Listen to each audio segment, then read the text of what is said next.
What is going on, guys? It's Carl. We are back with another video, and Newcastle United have completed the almost completed the signing of Lloyd Kelly, because it doesn't go through until July the 1st. But Lloyd Kelly is basically a Newcastle United player on a free, 25 years old. It's not big sexy. It could be big sexy. It's not big sexy yet. It's not the sexy signing that we want, is it? It's not. But it's an Eddie Howe signing. And Eddie Howe signings, whether you like them or not, have proved to be quite good so far. He fits the mould massively. Obviously free, which is great for arguably the bullshit PSR rumours that have been going around. We'll get into that at some point. That's not something I want to talk about in too much detail in this video. But the characteristics he has are great. I believe he's 6'2", ex-captain at Bournemouth, which is huge for us. Very versatile, able to play at centre-half and left-back again, which is great because we're doomed when it comes to injuries. We're doomed. So somebody that can play both positions, very much like Dan Burn, is exactly what we need. It's like a young Dan Burn, isn't it? A young Dan Burn. What more do you need? And with the likes of Fabian Schär, and I say this very respectfully, getting on a bit, because he's still younger than me, and the potential knee issues that he's had. And I hate this because he probably had his best season last season and scored that absolute worldie against Paris Saint-Germain. He could be coming towards the end of his Newcastle United career. And we have to start future-proofing, don't we? And Lloyd Kelly has a huge ceiling. Something that Eddie Howe has already spoken about on the overlap, on the... what was the other podcast he was on? Can't remember what it was called. But we know his ethos, we know the types of characters he likes to work with, and it seems that Lloyd Kelly fits the bill. And those players that have come in and fit the bill for that have succeeded. Let's be fair. So, Lloyd Kelly looks like it could be a good signing. He'll be chomping at the bit to get things going at Newcastle United. Lots of Premier League experience, signed from Bristol to Bournemouth in 2019 under Eddie Howe. Let's see how he gets on. We'll have a look at his stats very shortly. But the big news, Michael Elise. Dream signing for me. Huge competition from Manchester United, Manchester City, Chelsea, who have just spent £42 million on Duran from Villa. What's going on there? Anyway, and they let Douglas Luiz go to Juventus. Anyway, I digress. If we can get Michael Elise, I think that could arguably be one of the signings of the summer already. I think anybody that gets him is obviously going to be getting a fantastic player. But if Newcastle United were to get him, and Miguel Almiron goes to Saudi Arabia, for example, to soften the blow when it comes to the finances, then it's a great bit of business. It's going to be very difficult to pry him away from offers from even Bayern Munich. But Michael Elise on the right wing for Newcastle United, can you imagine that? I would throw the book at him, and I'm hoping that Eddie Howe has genuinely identified him as his number one signing, this number one target this summer, and I hope that he'll be backed by the Saudis, and I do believe they will. It's going to take a lot. No European football. Yeah.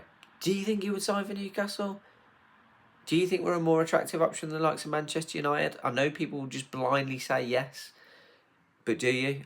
Manchester United is the poison chalice. They have kept Ten Hag. Let me know in the comments. But let's have a look at some statistics from Lloyd Kelly and Elise and go from there. So a quick deep dive into the Lloyd Kelly statistics, if you will. Last season, played, how many was it now? I think 22 Premier League games last season. Played 14 at left-back and 7 at centre-half, which is interesting because I would imagine that we've signed him more, obviously for his versatility, but I think more predominantly looking at centre-half cover. So the fact that he's been playing left-back more for Bournemouth is interesting. Or are we looking to move Dan Burn back into centre-half, alongside Botman, of course, providing Botman's okay, and looking to play Kelly out on the left? And Livramento started to come in for Trippier on the right, maybe? And Lewis Hall still learning his trade. Let me know what you think. Let me know what you think. Or is it going to be a potential Dan Burn, Lloyd Kelly, Botman, centre-half, three centre-halves at the back? How do you see it going? It's interesting, isn't it? Because he can obviously play across two positions. He might even start playing him across the right back if necessary. But it's good that we've got cover at the back. Centre-half was definitely a priority position for most of us, I think. The goalkeeping saga that's gone on, when that was sort of announced, I think a lot of people were surprised by that, but obviously this Lloyd Kelly deal was in the background as well. So one priority position sorted. As I said, 14 games at left back, 7 at centre half for Bournemouth last season, and in total playing 141 games for Bournemouth. 120 of those across, let me just double check that because I do have some stats in the background. Yeah, 120 games, and this is inclusive of his days at Bristol City as well. 120 games in the Championship and 54 games in the Premier League. So a very good standard he's been playing at. As we know, he's well versed, just shy of 60 games in the top flight. It'd be interesting to see what Eddie Howe looks to do with him.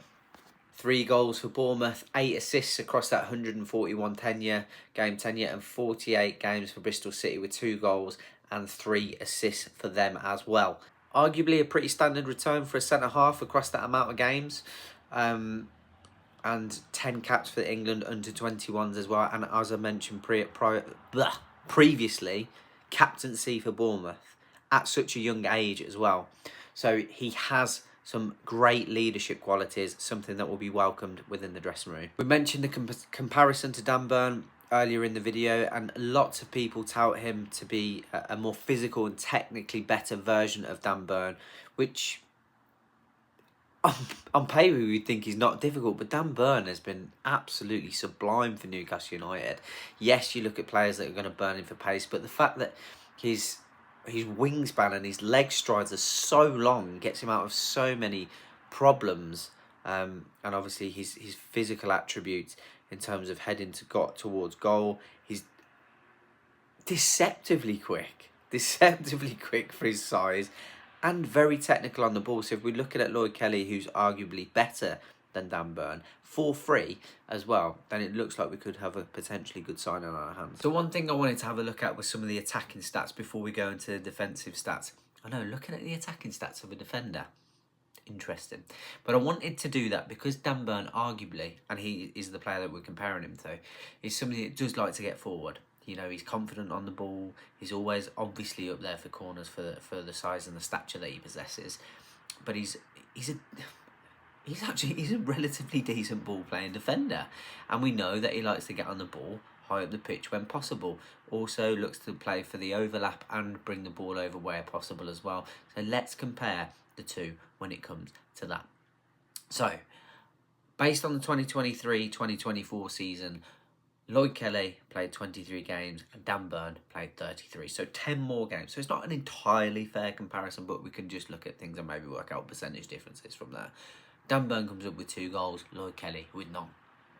So minutes per goal, 1,366, as opposed to Lloyd Kelly's 0. Dan Burn had a staggering 23 shots. So 0.75 shots per game almost, Dan Burn, as a centre-half, which I think is great. Absolutely fantastic. Lloyd Kelly, 4. Interesting. Shots on target, 6. So yes, he had 23 shots, Dan Burn, but his shooting accuracy is absolutely terrible. A staggering 35.29%, as opposed to Lloyd Kelly's 4 shots with 1 shot on target, 3 off target, and a 25% shot accuracy rate. Without going into anything else, they're 2 entirely different defenders.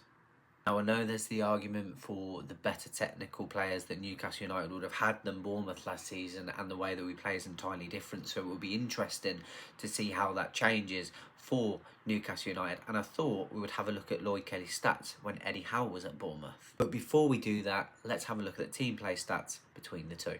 So Dan Burn coming in with 2 assists, Lloyd Kelly with 1, which is an excellent return rate considering he's played 10 less games than Dan Burn across the season.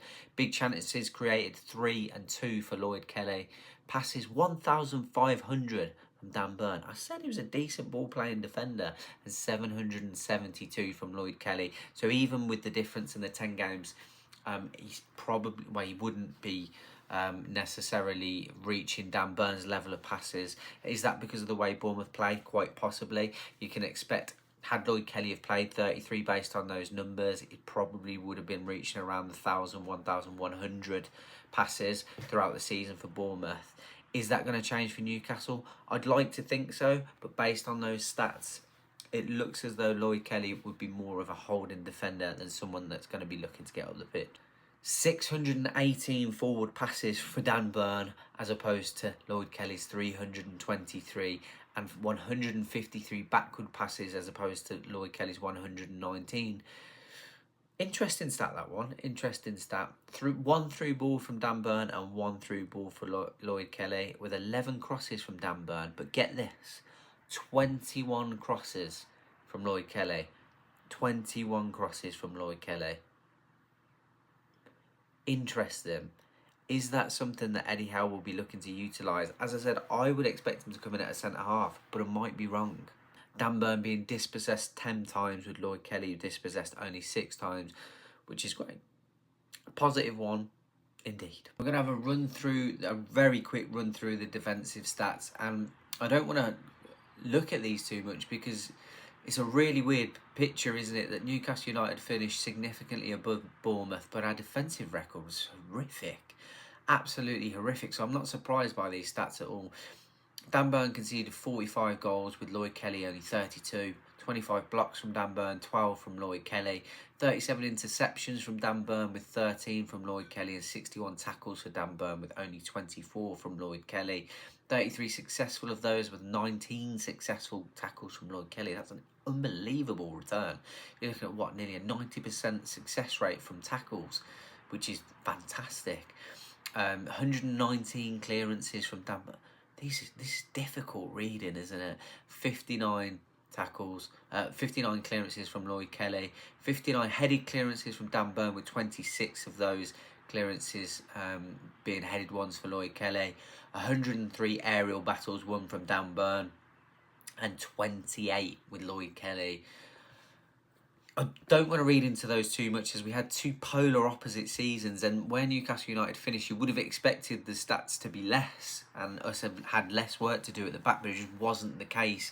So yeah, it's very interesting. So what we're basically trying to get at is that if we get an ounce of quality from Lloyd Kelly in comparison to what we've had from Dan Burn, especially with him being on a free now, I think it's going to prove to be good business. Do you think he'll be a mainstay? Do you think he'll be a short-term option for Newcastle to develop maybe over the next season or two and then look to cash in on? Or do you think he's going to be a long-term solution? Where do you see Lloyd Kelly fitting in at Newcastle United? Does he come straight into the starting 11 next season? What do you think? Is Kieran Trippier going to stay? If you like this style of video, then please let me know in the comments, like the video, and we'll do some more. I'll definitely do a look at some stats from Michael Elise as well, and if any of you want to pitch in on that, please do let us know in the comments and we can get you involved on some videos. It's been Carl, Newcastle Fans TV. Lloyd Kelly almost officially a Newcastle United player as of July the 1st. Let's go. This is how legends are made.